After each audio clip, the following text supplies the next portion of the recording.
Buenas and half a day, everyone. This public hearing by the Committee on Public Safety, Emergency Management, and your Guam National Guard is hereby called to order. Today is Tuesday, May 20th, 2025, and the current time is now 8:31 a.m.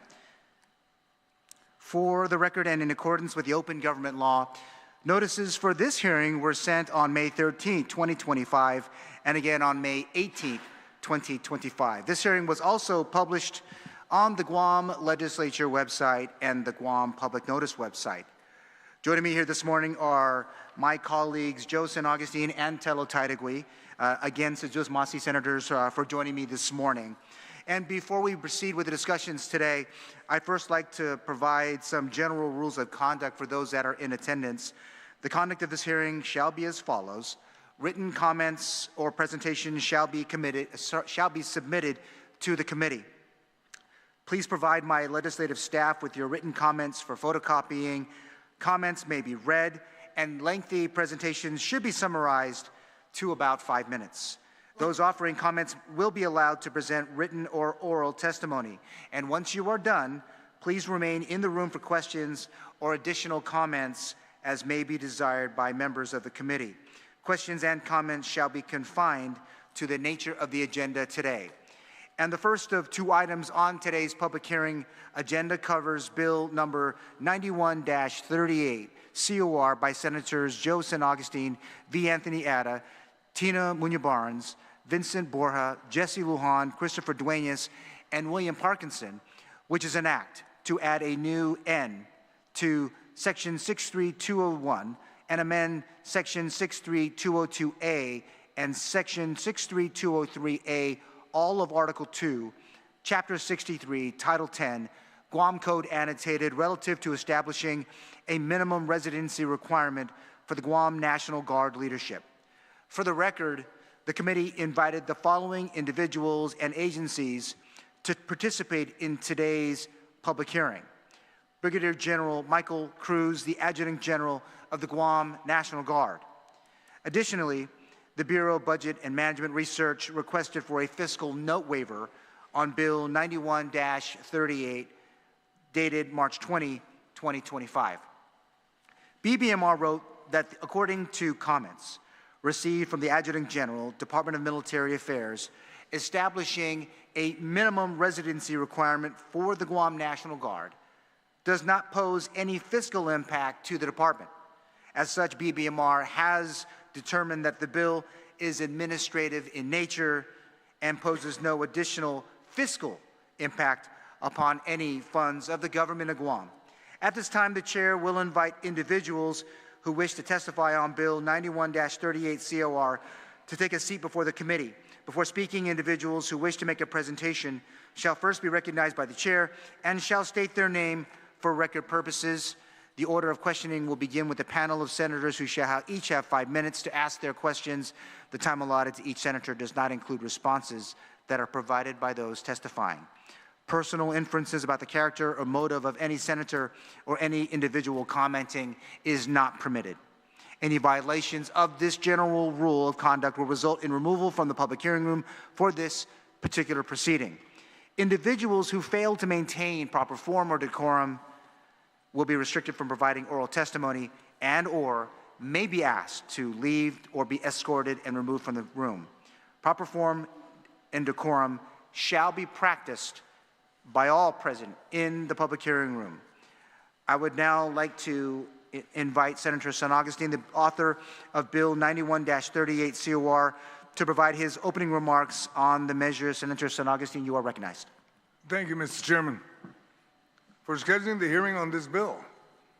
I'm here today in strong support of a law that supports the concepts of accountability, trust, and local leadership within one of our island's most important organizations, the Guam National Guard. Under Bill 91-38, proposed to amend Chapter 63, Title 10 of the Guam Code Annotated to mandate a minimum of 5 years residency requirement for people nominated to the office of the Adjutant General and Assistant Adjutant General for both the Army and air components of the Guard.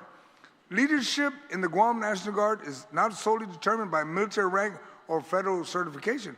It requires immeasurable commitment and awareness of our island's distinct cultural and strategic circumstances and the ability to lead from a place of connection and accountability to the Guamanian people. The Adjutant General and their assistants are responsible for the Guam Guard's readiness, integrity, and day-to-day operations. Their actions have an impact not only on our service personnel, but also on our island's overall safety, security, and resilience. By requiring these leaders to have reside in Guam for at least 5 years before their appointment, we further ensure they provide context as well as credentials. They provide living experience, local knowledge, and a genuine interest in the well-being of our community. This isn't about exclusion. It is about ensuring that people at the highest levels of our Guard leadership have a solid understanding of Guam's history, issues, and beliefs, because leadership without connection lacks direction. The resident requirement also helps boost public confidence in our Guard's leadership. It assures the people of Guam that those in charge are not only capable, but also dedicated to our island and completely aware of our specific needs. Mr. Chairman, I may ask for an amendment on the bill, which includes that other than the residency, that any of our soldiers, our officers that are deployed or on TDY to the National Guard Bureau or anywhere else, but are still part of the Guam Guard, it doesn't apply. It's for folks that are not part of the Guam Guard. We have a lot of officers that have gone up the ranks, have gotten all the certifications, got all the training, but they never get a shot at being the Adjutant General. And if the administration or any future administrations are concerned about that, we've seen during the past that generals have been replaced in less than the administrator's tenure. So that's nothing new. So they can pick and choose, but pick from our own Guam people. Let's stop exporting our own people from Guam. Let's keep them home. Let's keep our Guam Guard growing. Thank you, Mr. Chairman. Thank you, Senator. And I'd like to also welcome to the public hearing today Committee Member Sabrina Salas Matanani. Thank you, Senator, for being with us this morning. Now, in light of the fact, Senator, we have no one has signed in to provide testimony today, but I will allow the committee, if we can, to just get questions. Again, we have that today, if I could. And so I'm going to go ahead and begin with Senator Taidagui. Thanks again, and good morning to you, Senator Taidagui, for being with us today. Thank you, Mr. Chair, and good morning to my colleagues. And I guess those who are in the audience who, first time, I know you're here testifying on another bill, but this is a very interesting bill, and especially those who are listening, because I'm glad the author of the legislation introduced a bill such like this. I think his intent is noble, and I think it's justly so. And I'm glad to hear about the, Mr. Chair, the amendment that's going to be proffered, because my biggest concern to Mr. Chair was regarding those individuals who are born and raised on Guam and left for military careers, which they have no say where they're being stationed at, and for so many years, making it a career out of it. And then they come back to Guam, they have the rank, and there's an opening. I want to make sure that our brothers and sisters from Guam have the ability to partake in such a prestigious position as the Adjutant General. So that was my biggest concern of the legislation, and I look forward to the market meeting, Mr. Chair, to ensure that section comes in there to protect it, the safeguards. Also, any deficiencies the legislation may have in addressing the National Guard leadership, and also, more importantly, that we don't run into any issues legally on the legality side of it, the constitutional right, et cetera, down the line that the military, oversees and ensures that nobody is breaking their laws. So we want to make sure there's fairness. So thank you, Mr. Chair, for the opportunity. Thank you, Senator Taidagui, for your input on Bill 91-38. Senator Salas Matanani, do you have any questions or comments for the author here? Again, we do not have anyone that's here to testify, and I know we are going to be expecting some written testimony from the National Guard at some point. I don't have any questions or comments. I think it's pretty cut and dry, so thank you. Thank you again, Senator. Again, for me, let me just go ahead and just for the record, if I could, just have a couple of things.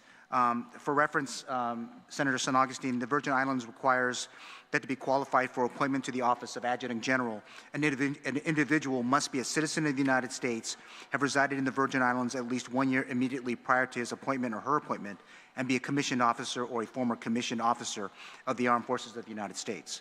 Also for reference, Puerto Rico requires that to be qualified for appointment to the office of Adjutant General there, an individual must be a citizen of the United States of America, must have lived in Puerto Rico for at least 1 year prior to his or her appointment.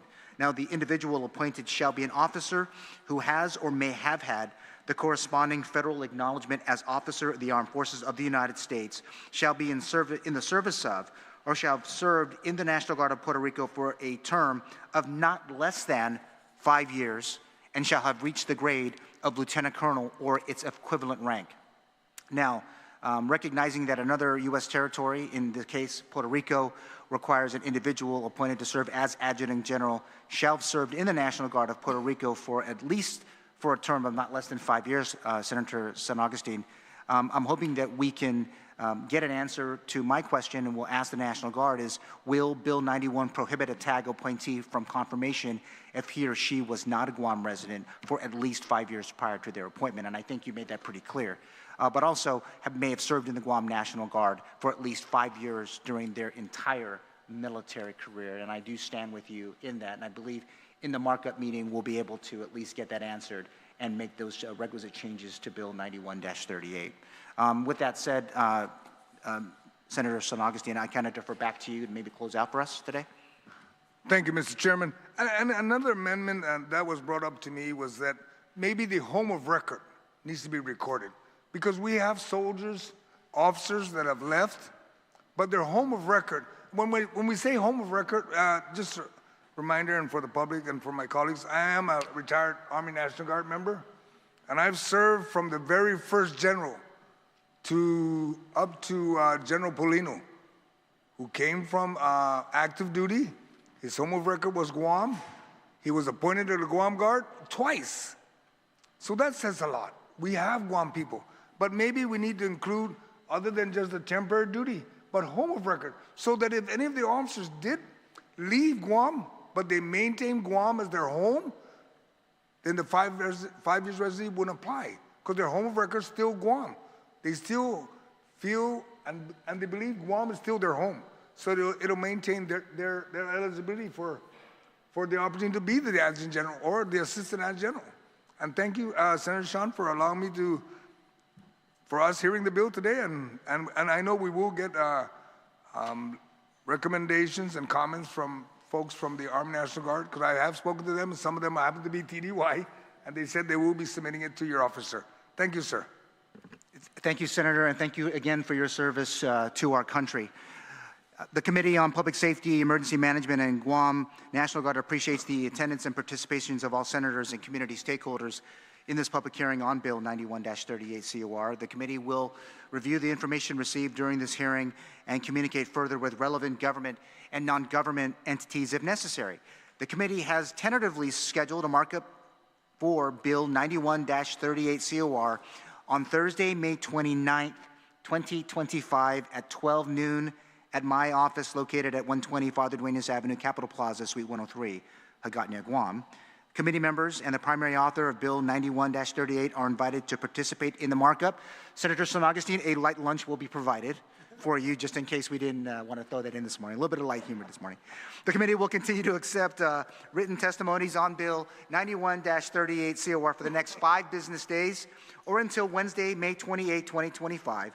Testimony may be submitted via email to office.senatorshawn@guamlegislature.gov, through the legislature mailroom here at the Guam Congress Building, or they may be delivered directly to my senatorial office in Hagåtña. With that, this public hearing by the Committee on Public Safety, Emergency Management, and your Guam National Guard on Bill 91-38 COR is hereby adjourned. The time is now 8:45 a.m. Thank you again for being with us. We are now going to move on to the second item on the agenda, which is Bill number 103-38 COR. Again, This committee, the Committee on Public Safety, Emergency Management, and the Guam National Guard is continuing its public hearing, and the time is now 8:46 a.m. on Tuesday, May 20th. Again, for the record, and in accordance with the open government law, notices for this specific hearing were sent on May 13th, 2025, and again on May 18th, 2025. This hearing was also published on the Guam Legislature website and the Guam Public Notice website for Bill 103-38 COR. Again, joining me this morning is committee member Senator Sabrina Salas Matanani, as well as our colleague Senator Shawn Agustin and Senator Chaitigui there with us. And thank you again, senators, for being here this morning for this public hearing. Again, one more time for those who've just entered the room and those that are also at home. Before we proceed, just again, some general rules of conduct again, if I could, and please indulge me if you would. The conduct of this hearing shall be as follows. Written comments or presentations shall be submitted to the committee. Please provide my legislative staff, if you have not done so, with written comments for photocopying. Comments may be read, and lengthy presentations should be summarized to about 5 minutes. I am going to be watching the clock this morning just a bit. Those offering comments will be allowed to present written or oral testimony, and once you are done, please remain in the room for questions or additional comments as may be desired by members of the committee and those that are present today. Questions and comments shall be confined to the nature of the agenda. The second and final item on today's public hearing agenda concerns Bill number 103-38 COR that was introduced by myself, which is an act to amend and renumber Section 51102H11 of Chapter 51, Title 17, to amend Section 51103B4 of Chapter 51, Title 17, and to amend Section 7120 of Chapter 7, Title 22, all of the Guam Code annotated relative to authorizing the temporary certification of peace officers and to authorizing the Manpower Development Fund for certification courses required by the Peace Officers Standards and Training Commission. Now, for the record, the committee invited the following individuals and agencies to participate in today's public hearing on Bill 103-38 COR. The Chief of the Guam Police Department, the Chief of the Guam Airport Police, the Chief of the Guam Port Police, the Attorney General of Guam, the Director of the Guam Customs and Quarantine Agency, the Director of the Guam Department of Corrections, the Chief of the Division of Aquatic and Wildlife Resources of the Guam Department of Agriculture, the University of Guam, the Guam Community College, the Chief Marshal of the Unified Judiciary of Guam, the Chief of the Guam Fire Department, the Chief of Probation for the Unified Judiciary, the Department of Administration, the Personnel Services Division Administrator, the Director of the Department of Youth Affairs, and the Chief of the Aircraft Rescue and Firefighting Unit of the Guam International Airport Authority. Additionally, the Bureau of Budget Management Research provided a fiscal note on Bill 103-38 COR dated May 2nd, 2025. Now, BBMR wrote that based on comments received from the Peace Officer Standards and Training, or the Post Commission, criminal justice graduates are only eligible to receive course credits for 4 to 7 of 19 requirements for the post certification. The Post Commission also provides the Guam Community College's tuition or fees of $130 per credit hour and student fees of $147, not including course fees, laboratory fees, textbooks, and supplies, which may be eligible expenses under the Manpower Development Fund associated with the implementation of the proposed legislation. Per comments received from the Guam Department of Labor, there are federal funds currently available for training under the Workforce Innovation and Opportunity Act adult program. GDOL has successfully partnered with the Guam Community College for similar boot camps, which may be redesigned to fit the requirements of the post-certification without the need for legislation. It is further noted of the negative impact to GDOL's operation should the MDF be authorized to expend a portion of its appropriations for the costs associated with training individuals who are granted temporary peace officer certification by the Post Commission. As such, the Guam Department of Labor does not support the utilization of the MDF appropriated to the agency. At this time, the chair will invite individuals who wish to testify on Bill 103-38 COR to take a seat before the committee. And before speaking, individuals who wish to make a presentation shall first be recognized by the chair and shall state their name for record purposes. The order of questioning will begin with the panel of senators who shall each have 5 minutes to ask their questions, and the time allotted to each senator does not include responses that are provided by those testifying. Personal inferences about the character or motive of any senator or any individual commenting is not permitted. Any violations of this general rule of conduct will result in removal from the public hearing room for this proceeding. Individuals who fail to maintain proper form or decorum may be restricted from providing oral testimony and or may be asked to leave or escorted and removed from the room. Proper form and decorum shall be practiced by all present in the public hearing room. And now, if you will indulge me as the bill's author, I would like to provide my opening remarks on as author of Bill 103-38. Well, Hafaday colleagues and members of the community that are with us today, and again, who was tuned in this morning via our legislative YouTube channel. Bill 103-38 COR proposes to authorize the Peace Officer Standards and Training, or the Post Commission, to grant temporary peace officer certification for individuals who possess a degree in criminal justice or equivalent area of study and who are in good standing. I introduced Bill 103 based on my discussions with law enforcement leadership, particularly my very first meeting with our elected Attorney General, Doug Moylan. Attorney General Moylan emphasized to me the importance and urgency of figuring out a way, a policy, that he and his agency, and perhaps other agency heads, can rely on to hire criminal justice graduates to fill critical law enforcement positions and allow them to complete any pending post-commission certification requirements while employed with these entities. Bill 103 recognizes that the post-commission statute and corresponding sections under the Guam Administrative Rules and Regulations allow the Commission to grant temporary certification of peace officers from Guam and other jurisdictions who have previously completed basic peace officer training but have since left service in good standing, provided that these peace officers shall satisfy standards and training requirements that are set by the Commission. To you, my colleagues, and to those that are listening here in the public hearing room and on YouTube, Bill 103 recognizes the time and the resources that are invested by criminal justice professionals to earn their college degree or their certification with that overlapping of public safety and law enforcement principles that are taught through the University of Guam and the post-commission certified training programs.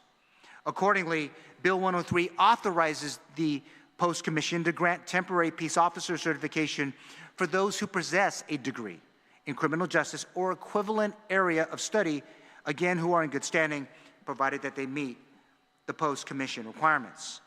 I have also discussed this proposal with Chief Stephen Ignacio of the Guam Police Department, post-commission executive director and my former boss at the Judiciary of Guam, John Lizama, and the Guam Community College and its president, Dr. Mary Okada.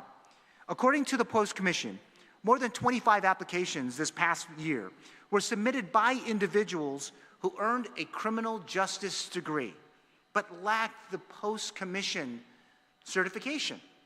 Based on the recommendations of the post-commission to the committee, Bill 103 requires eligible applicants to meet the standards and training requirements set by the post-commission within 6 months of receiving their temporary certification.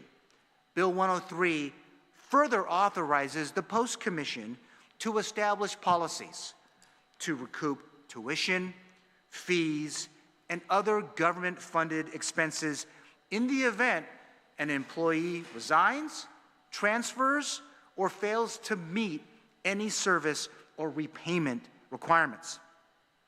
With respect to comments provided by the Guam Department of Labor through the bill's fiscal note regarding their objection to Bill 103, authorizing the use of the Manpower Development Fund resources for post-commission certification requirements, I understand that based on my brief conversations with President Okada, that the Guam Community College is well equipped to create a boot camp or other appropriate training programs specifically for the group of criminal justice graduates which Bill 103 in fact seeks to assist.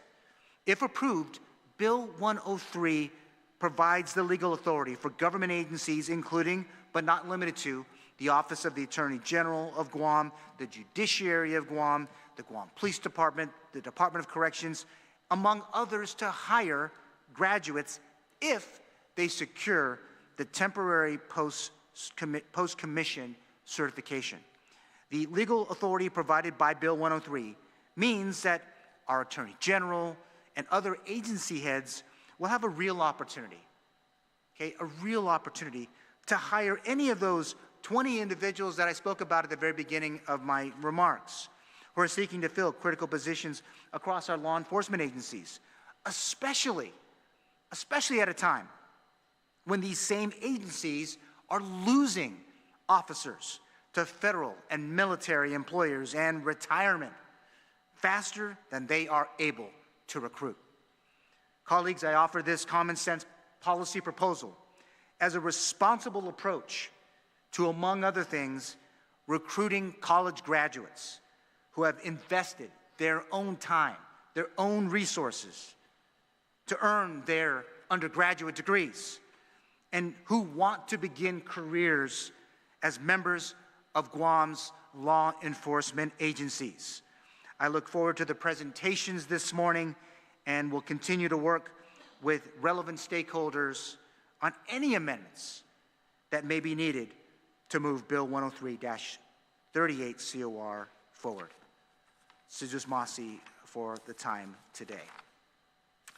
At this time, I would like to begin with testimonies, and the committee again requests those who have signed in to provide verbal testimony on Bill 103-38 to please state your name for the record, the name of your organization or agency if their testimony is provided on behalf of the entity, and whether they support or oppose Bill 103-38. So I know I have signed in to support and provide oral testimony is John Q. Lozama of the Post Commission. Can you please go ahead and come forward? Also, President of the Guam Community College and Dr. Mary Okada, please come on up. Also, I'd like to invite Dr. Ron McNitch. Again, please come on up, Doc. Also, I see Greg Massey. Come on up, Greg, from the Guam Department of Labor as well. And also, from the Office of the Attorney General, I cannot make out your name, but please, if you can, please come forward. I know you probably should have printed, but the sign is good too. But come on up, please, on behalf of the Attorney General of Guam. And then, again, my friend from the Judiciary of Guam, the Administrator, Danielle Rossetti, who is also asked to please come on up.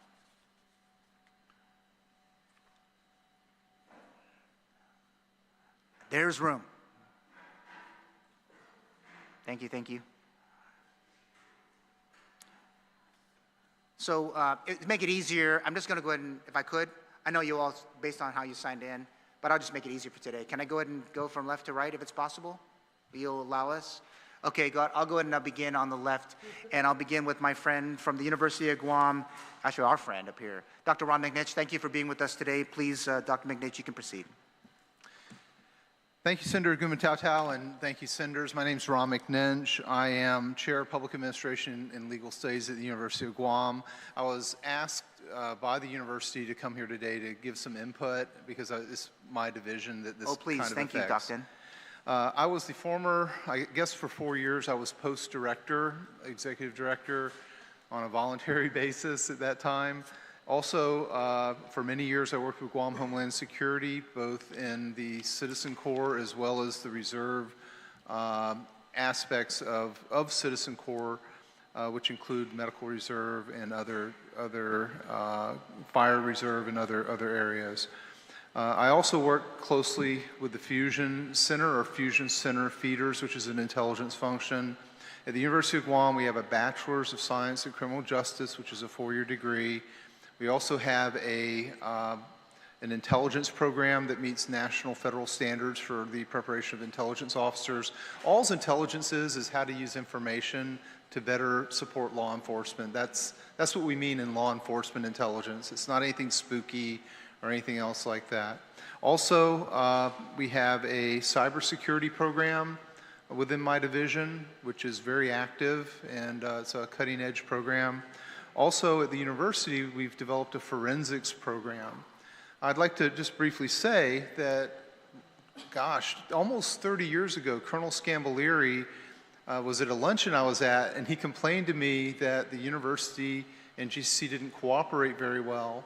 So we sat down, and within 3 months, we made a full articulation as much as possible to try to make the university and GCC have what's called a 2+2 relationship, which means 2 years at GCC, then you can do 2 years at UOG and get a bachelor's degree. And I believe that we've had a lot of cooperation and healthy discussions with GCC in many of our activities in that regard. And so we do have a good 2+2. We later extended that 2+2 to the CNMI to allow CNMI students to take our bachelor's program. So it's been a very healthy relationship in that regard. We have an active fraud and corruption program. We train fraud examiners also in my division. We train major crimes investigation in my division. I've served on the Guam Cold Case Homicide Squad as a resource consultant and volunteer for over 15 years. I was originally trained as a homicide investigator, and that was my first love. However, I found homicide investigation to be extremely boring and tedious, so I shifted career gears. It's very hard work to be a homicide investigator, I must say. But I do still like the field. The law enforcement field is a great profession. It's a great path for our young people. It's a great and neat area for our young people to start working in. I have to say that we fully articulated the 2+2 leading into the university, and I don't mean to mention this. I should have mentioned it to Dr. Okada earlier. We haven't had a strong discussion or opportunity with GCC to talk about how we can get our students post-certified once they have their bachelor's degree if they don't already have it. That is to say, most of the post-training happens at GCC rather than at the university, and we're working on that, and that'll take some healthy discussions. I think in general, just as a collegial suggestion for the legislature, I think post needs to be relooked at. I was post director. There's some things healthy discussions that need to take place to relook at post and how post functions in terms of our law enforcement training and support. And because there's simply better methods and better ways to do things. And I don't think that, I think the legislature is the proper place for that discussion, not necessarily at the post commission itself. But I greatly appreciate the opportunity to speak here today. I greatly appreciate the very strong support the legislature has given to the University of Guam and the Guam Community College. And the Guam Community College and the University of Guam are like siblings in many ways, and we have a duty to cooperate and support each other. And certainly, particularly I can say the environment now under the leadership of Dr. Enriquez, she's very much in support of having a very positive and productive relationship with GCC. Thank you very much. Thank you, Doctor. I appreciate you being here today. And by the look on the logo on your lapel, I guess you're from the Office of the Attorney General. And could you go ahead and state your name, and please, you can proceed, because I think that might be you. Yes, I'm from the Office of the Attorney General. My name is Kareem Blas. I'm the Administrative Supervisor at the General Crimes Division at the Attorney General's Office. Thank you for the opportunity to say my testimony here today before all of you. Thank you, Senator Gumataotao, for going ahead and making this bill. To start off, I am one of the students from one of the various degrees that Dr. McNinch mentioned. I have a Bachelor's of Science in the Criminal Justice field, and also I am one of the first to graduate with that cybersecurity certificate that he had mentioned earlier. And I'm happy to see how that may all play out if this bill goes forward together with the University of Guam. So to start off, I am in support of Bill 10338 COR, which seeks to authorize the temporary certification of peace officers and to expand the use of the Manpower Development Fund to support certification training as required by the Post Commission. Various agencies of the government of Guam have been compelled to prioritize the recruitment and retention of personnel to serve as peace officers for our island. As the administrative supervisor, I can attest to the operational impact that ongoing shortages of the peace officers have on our ability to prosecute our criminal cases. A persistent challenge is the limited number of criminal investigators to support our criminal investigations over there. I believe the impacts also extend far beyond our office. All law enforcement agencies, from the Guam Police Department to Customs and Quarantine Corrections and other post-participating entities, all likely face similar hiring and training bottlenecks. Delays in peace officer certification prolong vacancies, increase the burden on existing personnel, and negatively affect morale and retention. The temporary certification provision outlined in this bill would help accelerate the onboarding of peace officers, including criminal investigators, to allow the AG's office to extend and expand its workforce without compromising the long-term training requirement and standards set by the Post Commission.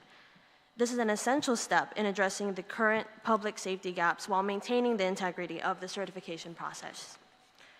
This bill would also be launching our recent graduates, young and more experienced minds alike, from UOG and GCC into their chosen career of public service for Guam. Furthermore, allowing the Manpower Development Fund to be used for post-required courses is both practical and forward-thinking. By leveraging the existing funding source meant to produce homegrown professionals, we can reduce financial barriers, support workforce development, and ensure that more officers and investigators are trained, certified, and available to serve our island community. Passing Bill number 10338 COR would be a strategic investment in public safety, accountability, and justice. I respectfully urge the members of this committee to support its passage. I thank you for your time, consideration, and your continued commitment to strengthening Guam's criminal justice system and overall public safety workforce. Thank you for your time. Thank you, Karina. Thank you for your service to the people of Guam. I'll move on to our friend from our sister branch and the administrator of the judiciary. Danielle, you can proceed. Thank you for being here again this morning. Good morning, Danielle Rossetti, administrator of the courts for the judiciary of Guam. Good morning, Mr. Chair, Senator Metanani, Senator Calvo, Senator Atta, Senator San Agustin, and our Oversight Chair, Senator Taidegui. Thank you for the opportunity to provide testimony on Bill number 103-38 COR, introduced by Senator Gumataotao, relative to authorizing the temporary certification of peace officers and to authorizing the Manpower Development Fund for certification courses required by the Peace Officer Standards and Training Commission. The Judiciary of Guam supports the intent of this legislation. Currently, applicants for probation officers work at the judiciary must meet minimum experience and training requirements, including a bachelor's degree in criminal justice or a behavioral science field, possession of a valid firearms identification, and successful completion of peace officer standards in training, physical fitness training. While these standards are important and necessary, we understand that timely access to required certification and training can sometimes be a challenge, which in turn may delay the onboarding of new personnel and impact operations. Bill 103 offers a practical way to strengthen public safety workforce by giving government entities the ability to hire qualified candidates who are working toward full post certification. We respectfully note, however, that if the measure is enacted, the Post Commission should establish administrative procedures to monitor temporary certifications. These should include reasonable time limits, mechanisms to track progress toward full certification, and guidance on how to proceed when an individual does not meet certification requirements within the designated time frame. Implementing these procedures will help maintain public trust in the standards that guide peace officer certification across all government agencies and entities. The judiciary extends its appreciation to Senator Gumataotao for introducing this bill and supports its passage with the understanding that such administrative safeguards will be put in place. We remain committed to working alongside the legislature and the Post Commission to support a capable, professional, and well-prepared law enforcement community. Thank you, and I'd be available for questions after. Thank you again, Danielle. And before I go any further, I want to, again, and I apologize, but I want to welcome to our hearing today Senator Shelley Calvo. Thank you for being with us this morning for the hearing. And the Vice Speaker of the Guam Legislature, Tony Atta, and also the other half of this committee and the co-chair. So thank you so much for being with us today. Thank you so much. Okay, I'll move on now, if I can, to Dr. Mary Okada from the Guam Community College. Thank you again, Doc, for being with us this morning. Hafading, good morning. Manana Sidzus. My name is Mary Okada, President for the Guam Community College. Hafaday, Senator Gumataotao, and members of the Committee on Public Safety, Emergency Management, and Guam National Guard. Thank you for the opportunity to offer the Guam Community College's comments on Bill 103-36. Guam Community College serves as the education and training facility for law enforcement recruits through the law enforcement academies. As such, the college is well suited for the temporary certification training of peace officers utilizing our boot camp academy model, which has successfully trained pre-apprentices for dozens of specialized fields: construction, healthcare, truck driving, plumbing, ship repair, environmental technicians, diesel mechanics, and several others. Each boot camp is modeled to meet all federal, industry, and local training and education requirements for certifications within a specified field. GCC's boot camp successfully trained participants in the fundamental knowledge and skills required for individuals to perform the basic requirements while gaining on-the-job training and experience. We believe the boot camp model would be an effective training tool for this temporary certification of peace officers, enabling them to perform limited peace officer duties as they complete their training requirements. Some of GCC boot camps are funded by the Manpower Development Fund, so the use of the MDF for temporary certification of peace officers would fit our model well. Therefore, this mechanism is already in place to address this issue of providing opportunities for individuals to enter the workforce through additional training for employment. I would also like to point out, though, that the MDF has been appropriated to support the general operations of the college. Therefore, I respectfully request that any funding to support these initiatives be reviewed and processed through GCC's procurement system to ensure that expenditure of all MDF funds is adequately and uniformly vetted and dispersed. Similarly, using the 30% received by GDOL should also be subject to approval of GDOL. This ensures that funds available to support the administrative and operational purposes as determined by each respective entity.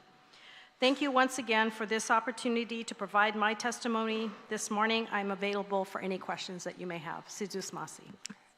Thank you, Dr. Okada. John, you're up next. Thank you, and thank you again for being here with us today.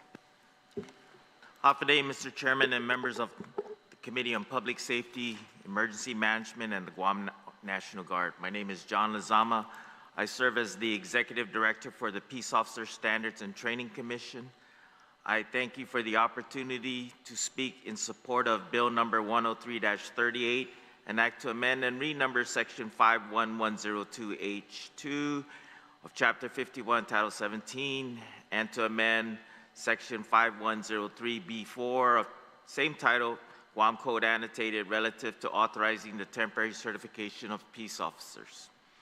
I agree with the legislative findings and intent that we need to position ourselves to recruit and retain individuals to serve as peace officers by improving the post-commission certification process. Each of our agencies are undergoing severe manpower shortage. We need to look at some of the certification policies and see how we can assist these agencies. Yes, over the last year and a half, I have received over 20 applicants or inquiries from individuals who have earned their bachelor's in criminal justice, but they do lack post-certification. Based on my review of their submission, these graduates lack completion of the law enforcement specific courses, namely, but not limited to firearms, officer survival, use of force, emergency vehicle operators course, criminal investigations, to name a few. These courses are not offered at the University of Guam. They are offered through the Guam Community College. Guam Community College currently provides the academic, the technical law enforcement courses, and for each of our agencies that go through their various apprenticeship programs. Unfortunately, when it comes to the criminal justice graduates, in order for them to complete their post requirements, I can only offer them two options. Option one is that they enroll with the Guam Community College and register for the Criminal Justice Academy and complete the remaining post requirements before getting certified. The other option is to apply for entry-level position with any of our agencies, be it the Police Officer Training Program, the Department of Corrections Recruit Program, Customs and Quarantine Recruit Program. These are college graduates that are applying for entry-level positions. Then they would go through the police officer training cycle, customs cycle, which could take up to 6 months to complete. While in the cycles, these college graduates are actually auditing some of the classes that they previously took while attending courses with the University of Guam. Okay? I am aware that there are a couple, like I said, that have applied. They are auditing some of the classes, and unfortunately, they're there for 6 months. Bill 103-38 provides a third option, a viable option for these CJ graduates, to provide for the temporary certification of peace officers who possess a degree in criminal justice or equivalent, and provide graduates with the opportunity to apply for any position under the Post Commission, provided the applicant completes the required courses within 6 months. Additionally, providing direct financial assistance for students who may not qualify for FAFSA, which is free application for federal student aid, or for those criminal justice graduates that are unable to pay for tuition. If I may indulge you, over 20 years ago, as a probation officer with the Judiciary of Guam, the Judiciary was undergoing a program where we would actually afford our probation officers to complete the Basic Law Enforcement Academy with Guam Community College. At that time, the Judiciary wanted to ensure that all of our probation officers are BELEA certified. Unfortunately, due to funding constraints, not every probation officer could go through BELEA. At the same time, the probation officers that were sent were away from the office for up to 6 months. Now, when it was my opportunity to be considered, unfortunately, the Judiciary ran out of funds. So, what did I do? I actually requested for administrative leave, and I paid Guam Community College through my GI Bill to get my certificate in basic law enforcement. That is the same situation that our criminal justice graduates are faced with doing. If they do not have access to the GI Bill, if they do not qualify for FAFSA or Pell Grants or any other grants, they're stuck with the burden of having to pay for it on their own.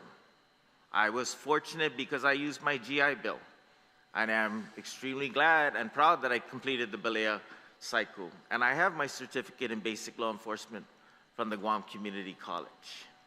So this bill, I do support the use of manpower development funds to afford college graduates the opportunity to complete the law enforcement specific courses in order to be post-certified. Now, should this bill be signed into law, I will continue to work with the Criminal Justice Department at Guam Community College to develop the curriculum, which will be approved by the dean. At the same time, Once that's approved, I will have to present that before the post commission itself, and the members of the post commission will have to approve, review, and consider and adopt the new curriculum for these specific criminal justice graduates, either through a boot camp or through a modified apprenticeship program, which is provided by Guam Community College. And I will continue to work with the Continuing Education and Workforce Development Office and the Guam Department of Labor to develop the process to provide direct financial assistance for students enrolled. One of the things that I would consider, and Dr. Okada with the Guam Community College has actually done this with the paramedic programs, is the payback provision program. And that's where the individual applicant, the firefighter, the paramedic, actually sign an agreement that says that if I do not complete this, I will pay them back. So my suggestion is that we would establish a payback provision program. My recommendation is that we have this within 6 months, that they complete the training within 6 months, because your normal probationary period for any new employee is 6 months. So if the individual is not registered or has not completed the criminal justice or post boot camp within that 6 months, then the agency can't let them go.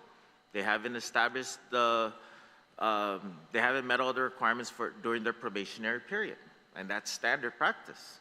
So we can do it by establishing the payback provision.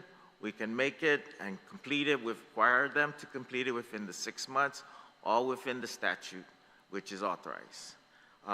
Again, Mr. Chairman and members of the legislature, thank you for the opportunity to speak in support of Bill 103-38. I will remain for questions. Thank you. Thank you, John. I know that you had, Attorney Salisbury, you had it written, but if you're going to be here and you want to provide oral testimony, please, you can proceed. Thank you again for being with us here. Thank you, Senator Gumataotao and members of the committee. My name is Neil Bonavita. I'm the... Sorry about that. Oh, that's all right. This is Mr. Salisbury. Oh, sorry. Okay, sorry. You guys are all over the place here. Thank you. We're all here for the issue. Okay, go ahead, Neil. Go ahead. Thank you, sir. I'm providing testimony in favor of Bill 103-38 COR. The challenge to recruit, train, and deploy police officers in numbers sufficient to address safety and security needs of our citizens is a national one. Both here on Guam and on the mainland, demands on public safety require alternatives to traditional approaches to certification. Any such approach must have satisfactory guardrails against placing the untrained in situations involving public safety. Police work does, after all, require a high level of training and carries with it enormous responsibility, not only to the public, but also to the officers such individuals serve with. That said, we must find an avenue for appropriately screened individuals to join the force and complete specified additional training, not at their expense, but through the allocation of funds to develop our public safety workforce to meet our public safety needs here on the island. And as Acting Chief Prosecutor for the General Crimes Division of the Attorney General's Office, I wholly endorse your bill and will remain here for further questions if you need. All right, thank you, Neil, so much. All right, we'll move on down to Greg Massey. Thank you for being with us in representing the Guam Department of Labor. Thank you, Senator. I don't have any written testimony. I do echo the sentiments of President Okada. We've talked amongst the managers in the department, and currently this type of boot camp and training is available through local funding and through the WIOA Act. So we're fully in support of the temporary certification. That's great. I think it's needed. But to tap the MDF for it might be a problem because, as you senators know, MDF used to be kind of a side account, but what they've done now in the budget is they've turned around and funded us fully under MDF. So any funding that you're going to take to do this activity would take directly from our operations. I don't even have a vehicle right now, a new vehicle, or resources to manage the buildup. I mean, we're trying our best with what we have. Yes, the MDF funding is up a little bit, but it's a wash because they took away the general fund. Senator Joe's nodding right there, he knows. Even in this last 2025 budget proposal, our collections were a little bit down from last year, and they increased our general funding up by 118,000, I think. So in essence, what we're talking about is any funds that we expend for this training program is going to come directly. So do we have to start laying off people that are protecting people against discrimination, doing inspections for H2 compliance, workers' compensation? You're talking directly about salaries that the MDF supporting almost 100% at this point. That's the only concern that we have at this point. We do wholly support the temporary certification. It's a great idea. I think 6 months might be a little bit, maybe you might want to extend it to a year. And like President Okada said, if we are going to expend, not to say we won't support boot camps, we will through federal funding and through existing things, but if this does go through, we kind of suggest maybe putting an amendment in saying that funds expended through the MDF would be subject to the approval of the Director of Labor or the President of GCC. Because we don't know who the approver is right now. What happens if Post comes through and says, we want to fund 300 people? Okay, we don't have those numbers right now. We don't know what that effect is. If it's 2 people, no big deal. If it's 300, okay, so do we need to start laying off people at department, from our regular, activity? That's the only concern that we have. Otherwise, that's why on my thing I put I'm in support and opposed. I'm both, But great legislation. I think it will work with some markups. That's it. All right, thank you so much, Greg. And now I'll move over to Mr. Salisbury now. Thank you again for being with us here at the Guam Congress building. Hapaday, Senator Gumataotao, and the 38th Guam Legislature. I am providing written testimony in favor of Bill number 10338 COR. My name is William Salisbury. I'm a 10-year veteran of the Guam Police Department and a 20-year veteran with the Office of the Attorney General of Guam. When I first entered the government of Guam public safety arena, shortage of manpower was known due to early out retirement back in 1998. Moving forward now in 2025, public safety in Guam, to include nationwide, is once again facing a shortage of manpower for various reasons. Today, within the Office of the Attorney General of Guam, we have only 13 criminal investigators, spread within different divisions. With the constant rise of crime and lack of resources and personnel, it has been very difficult to recruit and retain police officers, standardized training, or post-certified individuals. By allowing the post-temporary certification process via the Post Commission, it would address the immediate shortage of personnel and provide the individual the necessary skill set moving forward within the law enforcement career pathway. Currently, within the Office of the Attorney General of Guam, we have 7 criminal investigators who are eligible to retire this year, with a few more that will be eligible in 2026.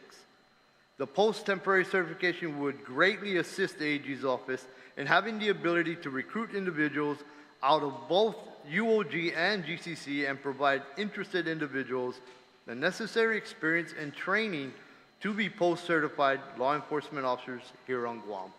Thank you. Thank you so much. Now, if I can, I'm going to move to questions from my colleagues, and I'll begin with my Vice Chairman of the committee and the Vice Speaker of the Guam Legislature, Tony Atta. Thank you, Mr. Chair. I don't have any questions. I just wanted to make a comment, and it's great to see that, pretty much everyone seems to be in line with in support of this legislation, and hopefully that the markups, Mr. Chair, can equalize how we move forward with this piece of legislation. But otherwise, I think it's a great bill that we continue to move forward with, and with the input from all those who have come here to testify publicly, that we can come up with that middle ground for everyone to ensure that this piece of legislation is not just moving forward, but also supported should it become law. But thank you, everyone, for coming down to testify. All right, thank you, Vice Speaker. I'll move on to Senator San Agustin. You're right at my left. Please, you can proceed. Thank you, Mr. Chairman. You know, when you mentioned about the 6 months for probation, I think with the police department, it's still 1 year. I mean, I was there in '77. It was 1 year for probation, so just want to make sure that we don't miss that. But the other one I've got is that from like Department of Labor, where you mentioned the uncertainty of the MDF. I'm just curious that, do we know the number of individuals that need this certification that's going to go to the different departments? And the reason why I ask that is because the department should be asking for money for that. It's part of their buildup, and that they be able to do the payback program with GCC at the same time, so that if you wanted to be a police officer, well, we're going to sign you up for the payback, and if anything, the department's going to cover that. They're going to go to the church, you know, because everybody has a specific area they're going to go to. They're not just saying, I want to be a police officer. No, but I'm going to work at the Attorney General's office. I've seen police officers left the Guam Police Department and went to the Attorney General. The individual himself is exactly that example. And I've seen others that have moved around from customs. And I just wanted to make sure that the department, if the department starts banking on that and MDF is so unknown, at least the department can't make the excuse that they didn't try to find a way. Because the GC can do the payback program. But we got to make sure that it's acceptable. And in general, I like the bill, Mr. Chairman, and I thank you for allowing me to ask the question. If anybody can give me the answer of what numbers we're looking at, then we should throw this at the appropriation and says if MDF can't come of it, the appropriations come of it and put it within the budget of the agencies so that they hold accountable. The Attorney General, you got 10 people coming on board? What does it cost? Because I don't know what it costs to run the program. I know that Mr. Rizama identified 143, 139.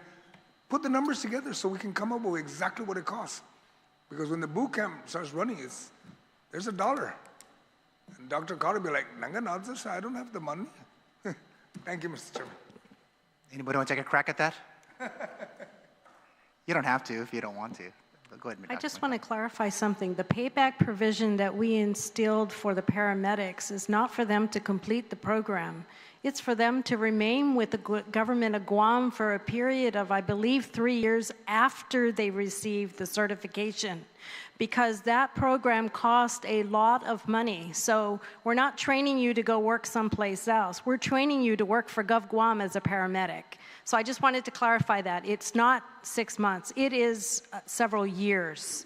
And I can get that clarification. We also did that for the police department, because the police, they've been training under the GPD apprenticeship program, and then they would leave GPD to go elsewhere. And so there is a payback provision for years, several years, included in that training as well. So perhaps we need to include for any government entity that accesses the funds that they work for the government of Guam, because the government of Guam is paying for your certification or your advanced training. So I just wanted to clarify that because it's not 6 months. It's years after you receive the certification and you get employed as whatever level is. In that case, it was the paramedics. In terms of the cost, if we're looking at, and I'm just taking a look at what we have in our catalog, we have a certificate of criminal justice, which currently has firearms, EVOC, criminal investigation, officer survival, as a 31 credit course, as a 1-year program. So perhaps we need to amend the 2+2 and say the first year is a certificate, the second year gets you the associates, and then you get the +2. So that on your very first year, you're meeting most of the post requirements anyway. So maybe that's a way for us to not have to create a separate boot camp, but to allow it as part of the CJ process, because they access and can access Pell or other financial aid at the very beginning, instead of waiting to get a bachelor's degree and then coming back. Maybe we can format it so that it is on the onset, certificate degree, associate's degree, and then a 4-year bachelor's degree, and build it on the front end, as opposed to on the back end. All right, thank you, Mr. Mr. Chairman, I just like the payback. It's years later. it brings commitment to that agency. Thank you, Mr. Chair. All right, thank you, Senator San Augustine. Senator Tadegui, you are now recognized. She answered my question. Because I too had the same concern with that. In fact, I wrote it down that it would be better if we did that, working for the government of Guam, because we're losing a lot of our public safety officers after they're trained to the federal government. And I'm hearing that more and more often. So yeah, I think that's a good inclusion. Thank you, Mary, for clarifying that. Also, when I believe the testimony came up about approving the curriculum, or what was it? Approving by the dean that's required. I know you shook your head on that, and I'm like, okay. Can you explain why you were basically concerned? The courses that we're talking about are already part of our program, so those exist. If we have to do an update to the curriculum, that's a normal process for us through program review. So if there's something in the curriculum for EVOC, for example, or firearms that needs to be updated, then that's a regular process, and that goes through the department, starting with the advisory committees, through the department, through the dean, the academic vice president. So that's how we update curriculum on a regular basis. If I may, Senator, Sure. The Post Commission is currently looking at updating the curriculum to be approved by the Commission itself. That's the process.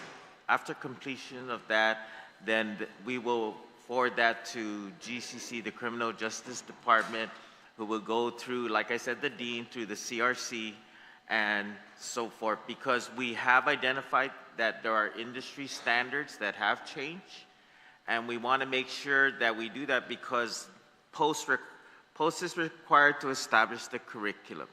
We're also required to work with the training institutions that provide the training, which in this case is the Guam Community College. So we will look at updating our curriculum and forwarding that to Guam Community College for their process in doing their upgrades. Okay, so that's what the explanation was, okay, the confusion. Okay. Yes, and I apologize for not mentioning that it's prior to GCC's dean doing, the Criminal Justice Department dean doing that. No problem.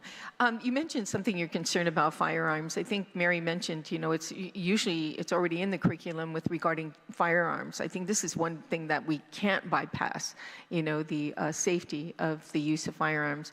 But Mary mentions it's part of the curriculum to go through this process. The concern that Post had with CJ 135, which is a course on firearms use, safety, and care, is already a course that is offered under the GCC certificate program. And that would not be bypassed to give anything temporary to an individual unless they pass that fully.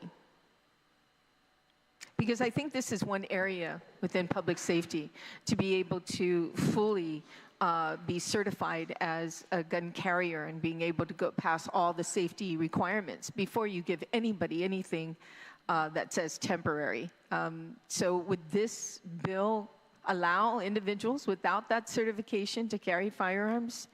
If I may, Senator, so agencies and departments have their internal standard operating procedures that require the employee or the officer to have completed the firearms training. The temporary post-certification that we're considering here in Bill 103-38 would authorize the applicant to be temporarily certified, but require them to go through in this case, we were mentioning earlier, like a boot camp, but to complete the law enforcement requirements before they can actually be fully certified. But in line with your question, because departments and agencies do have a policy that you have to complete the firearms program before you're issued the firearms, then I don't believe there's any issue regarding that because they will have to go through the program. One of the things, like I mentioned earlier, is the upgrade of the firearms. The current CJ 135 firearms is a firearms care, safety, and use course. Industry standards have changed, and some of the standards have actually required more range time, I would say, with the use of the firearms as far as how to use it, how to properly take care of it, but more importantly, the different firing positions, the conditions, use of force, de-escalation, that all has to be updated in our firearms program and our use of force. So there are scenarios now where we need to improve on the current curriculum, which is what we're trying to do too in the commission. The commission already established a subcommittee on training.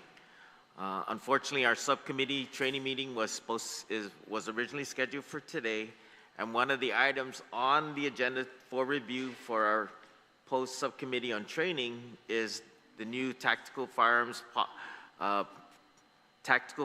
course for review. So we are moving in that direction by looking at all of the curriculum that's required by 27 GAR, Chapter 3, and making sure that our curriculum meets what we call the industry standards or the national standards. Thank you, Senator. Thank you, Mr. Lozama. Excuse me, I'm coming down with something. How can law enforcement agencies that don't have apprenticeship programs within their organization apply for workforce development funds to cover training costs for recruitment, Mr. Lozama, that you oversee? So, I mean, this is just for police officers, correct? Or? Right. So there are, if I may, with the Guam Department of Labor, the Guam Police Department, the Guam Fire Department, the Customs and Quarantine Agency, Department of Corrections, Department of Youth Affairs, Department of Agriculture, Conservation, all have apprenticeship programs that are approved by the Department of Labor. I have been advised that the Department of Parks and Recreation, Park Police, Park Patrol Division has also been accepted. So how about agriculture? Agriculture. And agriculture, the conservation. They've had an existing apprenticeship program. So if you look at the executive branch agencies, they all have an apprenticeship program established with the Guam Department of Labor. The ones that do not, Airport Police, Port Authority of Guam Police, the Judiciary of Guam for their probation and their marshals, and the Office of the Attorney General. That process is, I'm not familiar with the application process for the apprenticeship. I believe, I don't know if DOA can chime in on that, what the agencies need to do to seek the apprenticeship. But I will say, having the apprenticeship programs is, in my opinion, great. And I'll use myself as an example. 25 years ago, if you went through a police cycle, whatever, what the difference is the credit hours. The current apprenticeships, especially our police officer trainees, they're earning 46 credit hours, I believe, 46. By the time they complete their recruit cycle or training cycle and they get into the workforce, they're actually second-year college students. They are 14 credits away from an associate's. And so we're actually building capacity. We're actually ensuring that our officers are well-trained. You know, they're educated, they're well-trained, they're gonna get the experience, which in turn works towards future opportunities for supervisor and above. Because as you move up the ranks, you're gonna need to have your associates. If you wanna be a police lieutenant, I believe you need at least 75 credit hours. So the apprenticeships work. Going back to the bill, if we can get the agencies to participate and be members of the Department of Labor apprenticeship program, then that's a funding source that they can utilize. Mr. Lozama, do all these other agencies, law enforcement agencies, also avail themselves of the MDF? Will be able to avail themselves of the MDF, like this bill? I believe they're all under the DOA apprenticeships. Sorry? It's apprenticeships that they're entitled to. So I'm not sure the MDF and the apprenticeships, what's their relation? Greg, can you answer that, please? Well, I'm the H2 guy, not the apprenticeship guy. But, Okay. No, I mean, so apprenticeships are, the MDF was created to support apprenticeships. So I would say that anybody that's got an approved apprenticeship program would be able to access MDF funds already, which is kind of why we're saying we don't need the bill. But I would think that those that don't have apprenticeship established already, it wouldn't be too much of a heavy lift because law enforcement is similar. So it would seem that they would, they should be able to kind of go to their partner agency, modify the standards, and then get it approved. We are the state agency that would approve the apprenticeship standards. Yeah, they just want to make sure there's fairness to it for all the enforcement agencies out there. And Greg, you mentioned earlier that you didn't have testimony, but we have a testimony here, written testimony by your Director of Department of Labor. And you didn't want to read this in for the record? That was for the fiscal note. Okay. Yeah, so it was included in the fiscal note. See. Yeah, I didn't have a chance. I came record. to give verbal. Unfortunately, Director Della Sola is under the weather, so he couldn't make it today. Okay, no worries. So I just want to read into the record what the fiscal note took from this, so to simplify it or summarize it. Per comments received from the Department of Labor, there are federal funds currently available for training under the Workforce Initiative and Opportunity Act adult program. The Guam Department of Labor has successfully partnered with GCC for similar boot camps, which may be redesigned to fit the requirement of the post-certification without the need for the legislation. It is further noted that the negative impact to the Guam Department of Labor's operation should the MDF be authorized to expend a portion of its appropriation for the costs associated with training individuals who are granted temporary peace officer certification by post-commission. As such, the Guam Department of Labor does not support the utilization of the MDF appropriated to the Guam Department of Labor. Guam Community College, is there any funds here that you see they may jeopardize Guam Community College by tapping into the MDF?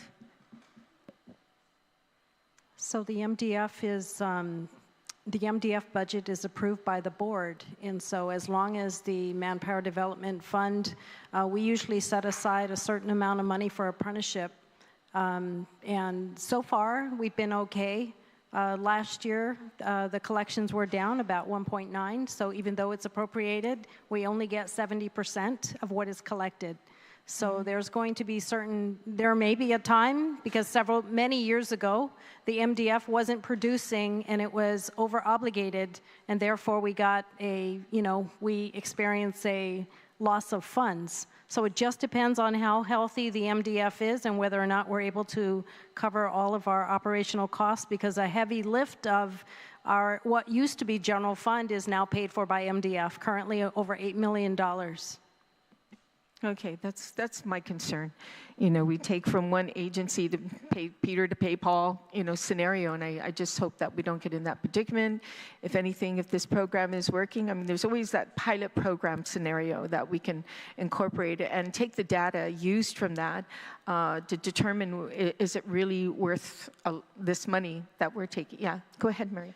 So that's the reason why I asked for any request for the use of the MDF to be certified through our procurement process. That means when we certify it based, through a regular purchase order, that we're setting aside the funding for this purpose. And so that will allow us to monitor all the activity in the MDF during the fiscal year. That's a great suggestion, Mr. Chair. I think that's something that we should ensure that happens before we move forward. But I appreciate the opportunity, and thank you, everyone, for being here this afternoon to testify. Thank you. Thank you, Senator Taitigui. Senator Salas-Matanani, you're recognized. Thank you, Mr. Chair. This question is for Mr. Massey from the Guam Department of Labor. You mentioned you're the H2 guy. If you could just kind of break down for our viewing public and who aren't familiar on where the funds are derived from for the Manpower Development Fund. Sure. So the MDF was created solely to receive registration fees from H2B workers. So that's the funds are derived from that. 70% of that goes to GCC to support apprenticeships, and 30% is to the department to fund the program. Although collections are a little bit higher because of the number of H2s being higher, we've also had to staff up to manage the buildup, and still we're not quite where we're at, but that's where the funds come from. And if you could just give us a breakdown on how much is the fee, the registration fee, and per H2. Sure. So The registration fee, it's a yearly fee of $2,091.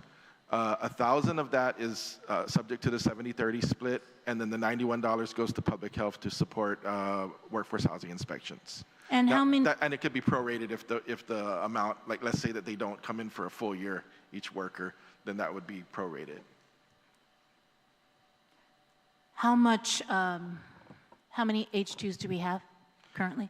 Currently, the number, so I knew you were going to ask that. Currently, the boots on the ground right now, we're at 4,913, which is a little bit lower than what we thought it would be. It's kind of stayed stagnant. We did break 5,000 about 6 months ago, and for some reason it went down. I'm hearing that the number of H2s are down partially because the military hasn't been letting projects out as quickly as we expected. They were on a continuing resolution, at least according to some of them. And then we're having workforce housing problems, which is also slowing down the thing. I've got approvals for like 9,000 workers, but we've only got about 5,000 on the ground. And part of that is they can't find places to house them. So they're just kind of using what they have and not using the full capability, which is kind of, you know, if you guys could work on workforce housing and make it easier, that would probably solve some of those problems. What is your projection for H2s then for the next year? So gosh, I didn't bring that with me. Anecdotally, I'm thinking we'll probably reach, by the end of the year, maybe 5,500, you know. But again, that depends. I mean, we just had that glass breakwater project. That's a $500 million project come out. They may staff up for that real quickly. Things are really fluid right now. Like Senator Joe was saying, it's up and down. We could have a large project, or let's say a hotel pops. You know, someone wants to build a hotel. We could have another 1,000 H2s almost within a couple months, depending on how fast contractors move. Is there a backlog in processing or anything like that? No, but we're busier than we've ever been since I started in 1990, and I've never seen it this busy. You said the fee was $2,091? $2,091 per year. How long has it been, $2,091? So back when I don't remember the year, but Senator Biscoe Lee was our oversight chair at that time, and we raised it from $1,000 to $2,091. It's almost like a pass-through for the military to pay for things, you know. But prior to that, it was $200 per head. And then I think it was Senator Guthers at the time raised it to $1,000. That was maybe back in 2008 or 9. Is an increase on the fee something that GDOL would support? You think the climate is right? I think it's high right now. Honestly, it is quite high. You know, I'm seeing $1 million checks come across my desk from, you know, bigger companies. I don't think you'd see support from the Contractors Association and the industry, because really what you're doing is by raising this fee, you're going to raise the cost of construction. And it's already high. You know, it's super hard to build a house right now, much less make it more expensive. By the way, the $2,091 fee, there's actually an exemption in the law for if you're doing only civilian work, then it's only $1,091. So that's trying to keep the costs lower for our local projects, you know, at the same time. Sorry. I see. Okay. In the law, it does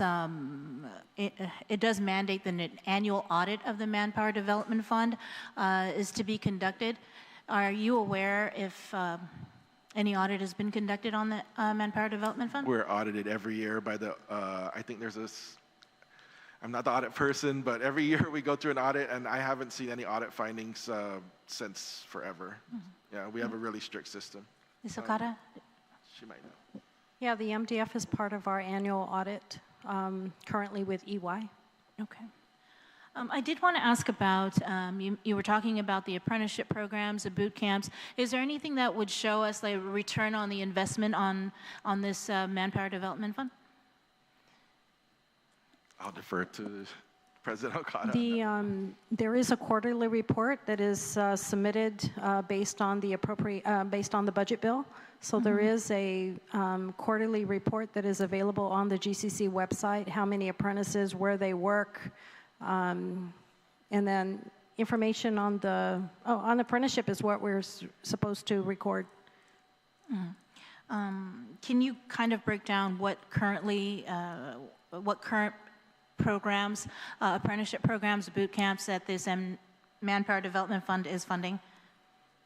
Yeah, so for apprenticeship, there's a lot of individuals from IT.